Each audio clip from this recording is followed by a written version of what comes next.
To make it very easy for you to start using Omni Loader quickly, while providing all the security guarantees, we're providing Omni Loader as a simple single archive file. So you don't even need to install anything. You don't need to provide any additional compute or storage. For Windows build, you'll be getting a zip file. For native Linux build, you'll be getting a TARZ. Once you unpack that archive, you need to basically run a single script file called quick start, which will do just two things. One, start the Omni Loader executable for you, and two, open a web browser so you have a UI. Please note that Omni Loader is a native local application. You have just started it once you click this. And it's also important that we don't listen for network traffic outside of that local machine.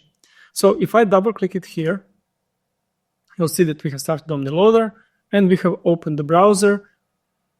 Omni Loader comes with a built-in web server just for the purposes of providing a nice user experience, allowing you to use a browser and have a modern and easy to use experience.